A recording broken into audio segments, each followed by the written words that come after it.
of Islam, what everyone needs to know about Islam, unholy war, terror in the name of Islam, and many more. I just mentioned few only. He's going to share with us about the representation of Islam in Western media. Please welcome Professor Joel L. Esposito. The floor is yours for 20 minutes. Thank you very much. I'm absolutely delighted to be with you today. I had hoped actually to come to Indonesia in March. I had a board meeting in Malaysia, but COVID-19 prevents all of that. Indonesia was one of the first programs that I ever visited in the Muslim world back in the mid-1970s when I began my career. And in fact, it's been probably more of my books have been published into Bahasa Indonesia than in any other language. Today, I want to address two major social media projects that I and the center have pioneered: the Bridge Initiative and Oxford Islamic Studies Online. One of the questions might be, well, why are we doing this? Why do these specific kinds of programs? What we face today is a world in which, on the one hand, it's global. That globalization, which has its positive, also has its negative side and aspects. And we see today, as the distinguished president of the university spoke of, we see the presence of Islamophobia across a good deal of the world. But as I begin my talk, let me just give you a couple of background points, because many in the audience probably would be too young to appreciate this. Islam and scholarship in the 21st century is the product of an enormous boom in access to information, an enormous boom. But this was not always the case. In the late 1960s and 1970s, when I was doing my doctoral work, in the West, programs at universities, publications, opportunities to speak were very, very few. You could actually go into prominent bookstores and you'd be lucky to find one or two books that dealt with Islam. Major professional organizations like the American Academy of Religion, which is supposed to include all of the great religions, and the Middle East Studies Association, neither of them had any major coverage of Islam.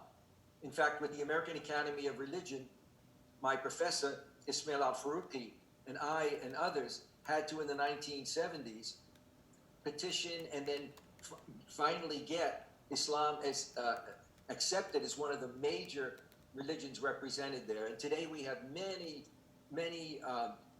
programs at our annual conferences, but they did not exist at that time. Most book publishers were not interested in books on Islam. As a young scholar, when I would send out proposals, I'd get back a polite letter from maybe 3 out of 100. The other 97 didn't even bother to answer. And the 3 would say something like, great idea, but there's no market. There's no market for selling these books, that anybody's going to buy these books. All this changed dramatically with the Iranian Revolution in 1978-79. Dramatically. And of course, also 9/11 also did that as well. But of the Iranian Revolution, I often say that I owe my career to Ayatollah Khomeini and the Iranian Revolution, because with the Iranian Revolution, suddenly the world was fixed on what was going on in the Muslim world as being something very important, and the need to know about Islam. Even governments back in those days did not have, when they were training diplomats to go out, they very rarely dealt with religion and political culture. All of that has changed dramatically. A major challenge in the West, and increasingly globally, China, India, Myanmar, has been and continues to be Islamophobia, anti-Islam and anti-Muslim attitudes and behaviors. Major sources for this, sadly, at times, are governments, the media, and especially social media, which I will touch on later in my talk.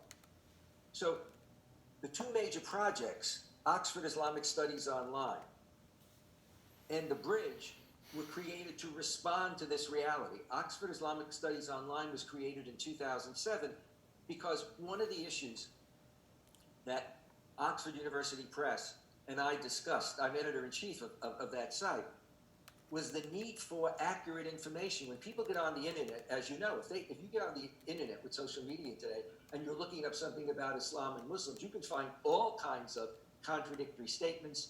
You can find lots of statements that are made by people who one would describe as Islamophobes, and your average reader would have no sense of, what here is actually objective and what is really very problematic. So we wanted to create a portal, a trusted internet source to access accurate information. The Bridge Initiative was created 5 years ago in 2015 because we saw how social media had really become the prime driver, as was mentioned by the previous speaker. In many countries today, majorities of people get their information from social media. And certainly people use it all of the time.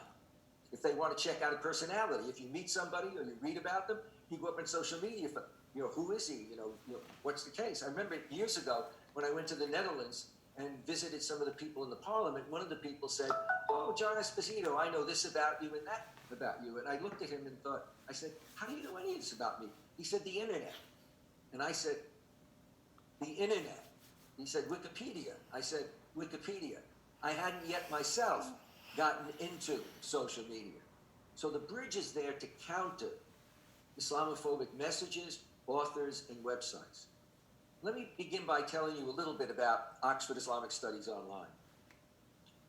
We designed it to be a first stop to anyone needing information and about Islam and Muslims and the context.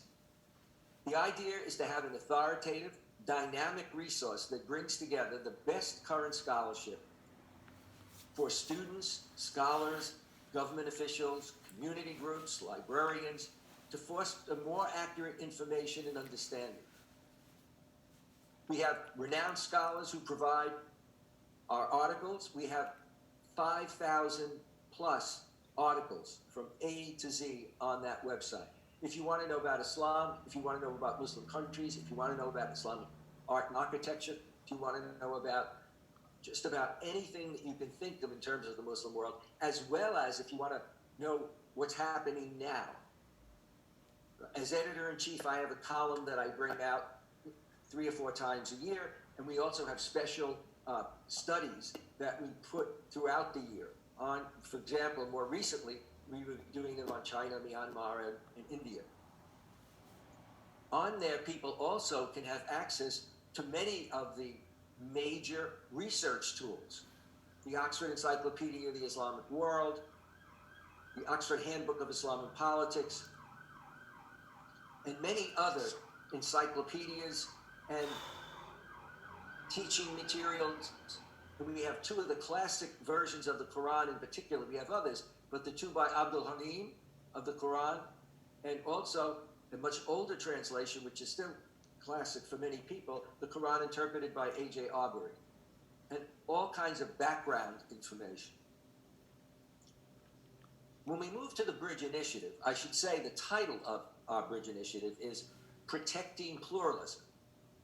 That's what we're supposed to be about in America, and as you can see by some of the riots that we've had lately, we're not doing a very good job of that.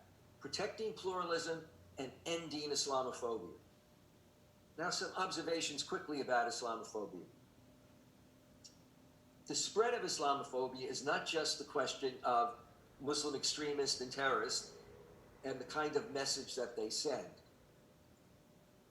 It's also that we're dealing with media, we're dealing with presidential elections in the US and also in other countries, and we're dealing with an organized network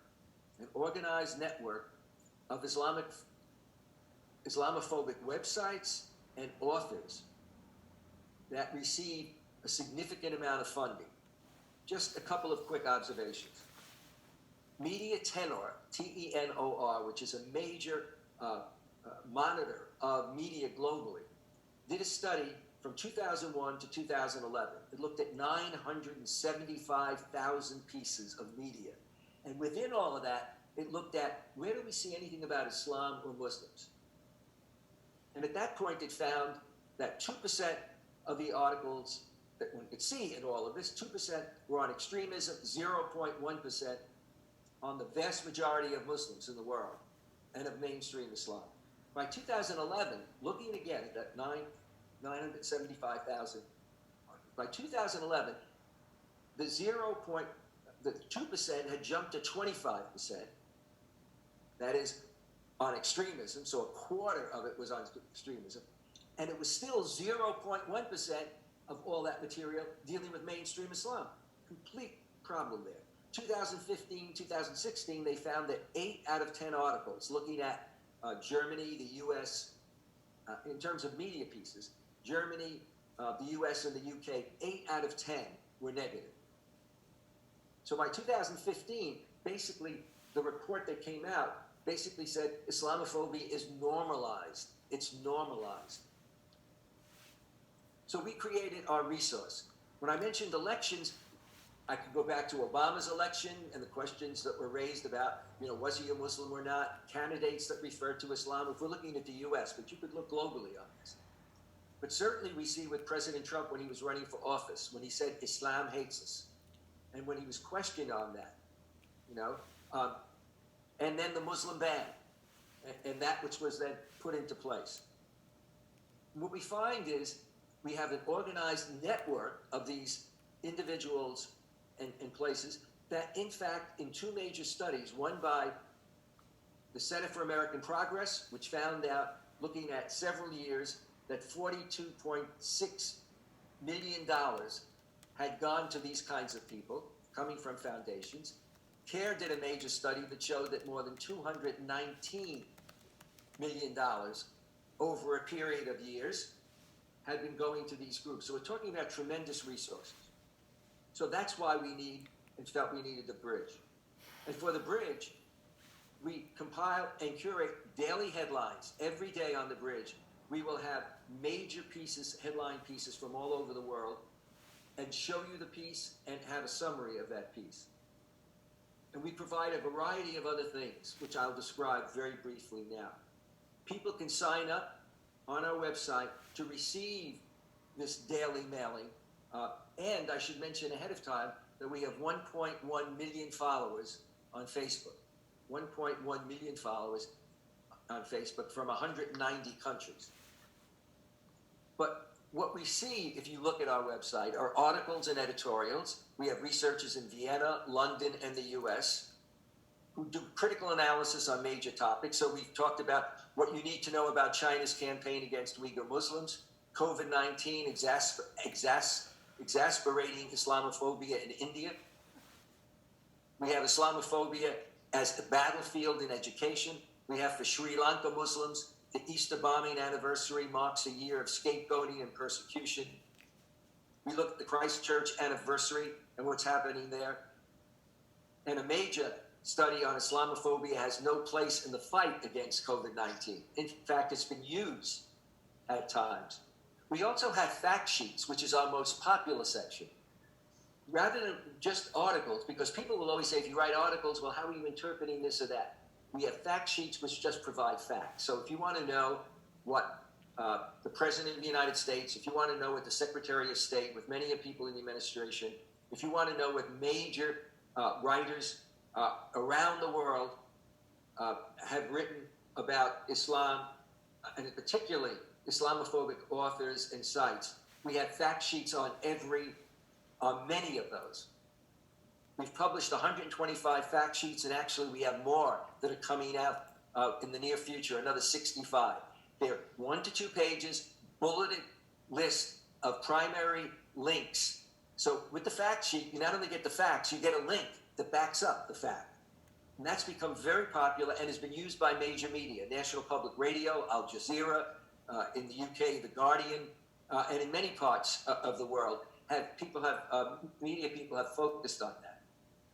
Our reports deal with American, European, Chinese, Indian, Myanmar, Israeli governments and their policies. Islamophobic authors, as I said. data is simplified into very eye-catching visual infographics. And then we have an area called podcasts, voices that look at the issues with regard to Islamophobia. Our podcasts have featured people like Baroness Siadawarsi, a British lawyer, politician, and member of the House of Lords who served as the co-chair of the Conservative Party. And she's written a book, actually, dealing with Islamophobia and being Muslim in Britain. We've had Miqdad Versi, Assistant Secretary General of the Muslim Council in Britain, writing about Islamophobia and its media portrayal. We've had Mark Sageman, a specialist on extremism and terrorism, and looking at the way in which that has been handled by governments and other experts. But we also have a major outreach program, which has become very popular.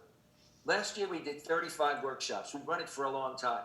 We train and provide materials during the training period for teachers around the United States.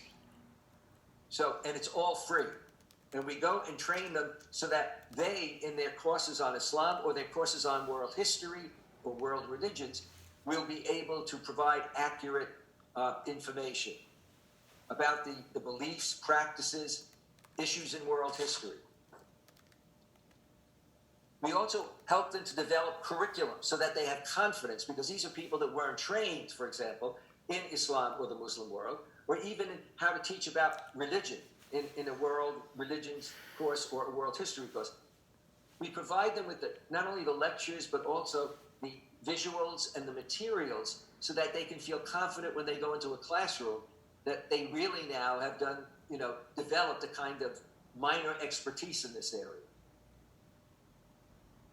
As the Bridge Initiative's audience has grown over the years, it's come to include practitioners, scholars, and the general public, as well as the media, and very often interested government officials. As I said before, we now have an audience on Facebook of 1 million, and our resources continue to be cited in publications around the world. In the last week, it's been Norway, I think Malaysia, so it's been a major project. And I would just end with this. We face a situation where the good thing is that unlike the 1970s and 80s, when people didn't know what Islam was, or for many, in those years, America was very much a Judeo-Christian country, Judaism and Christianity. But today, you have mosques all over the country. You have temples, Buddhist, temples, Hindu temples all over the country. So that's a plus. But we know that there's a transcendent side of religion and there's a dark side of religion. The transcendent side is that for those of us who are religious, we believe in a transcendent reality, which many of us call God or Allah.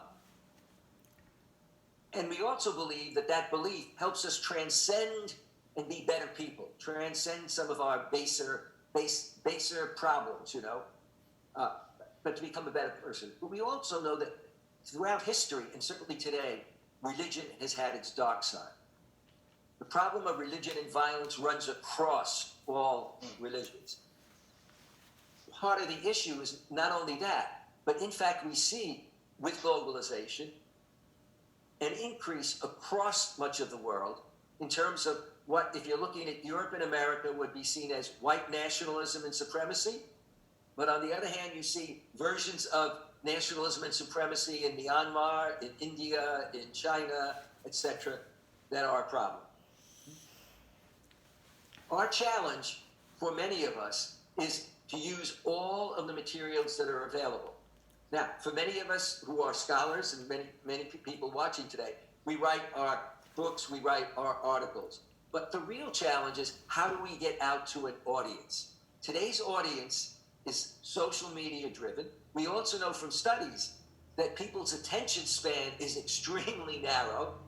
You have to catch them and try to hold on to them. And social media is really a major place for the kind of work that I think many of us do. Thank you. Thank you very much, Professor Esposito. He mentioned about 2 major programs, Oxford Islamic Study Online, that was established in 2007, and also great initiatives. And he also of the opinion that Islamophobia and anti-Islam is actually coming from the actors of the government, media, and social media. To encounter these problems, the projects are very much meaningful for the people. And he also mentioned that he provides materials on Islam for teachers throughout United States, visual and written resources. And there are some questions I think already available in the chat room for Professor Pate. I think you can read, and maybe Professor Esposito also, you can pick up some or few of the questions that you might respond later in the Q&A answer. All right, so we are coming to the third most respected speaker, Professor Hamid Slimi. Professor Slimi is pleased to highlight on an important issue faced by Muslims in Canada. And therefore, I would like to give all privilege to you for 20 minutes. So you're going to talk about social media coverage of Islam in Canada. Please welcome Professor Slimi. Thank you. Thank you. I would like to share a screen and just if possible, the host could disable me. I would like to share a PowerPoint so I can be probably faster. Would that be possible? Yeah. You can share materials on PPT. I'd like to share the PowerPoint. Oh yeah, you can. Yeah. Please. Just put on the share screen. Okay, 1 second, please.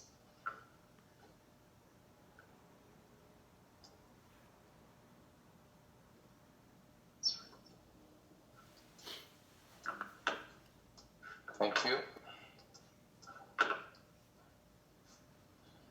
Thank you for having me. Assalamu alaikum. Saya banyak bahagia untuk menjadi di sini dengan kalian. Alhamdulillah. Thank you for having me. It's always a pleasure to join you and always a pleasure to partake in your conferences as we did in Ramadan last time. Thank you again. It's wonderful to share the platform with a prominent scholar whom I look up to, and I read his books. Professor Esposito, we met in the past in Canada a while ago, and I know you travel a lot, so it's been a while. Again, I would like to tackle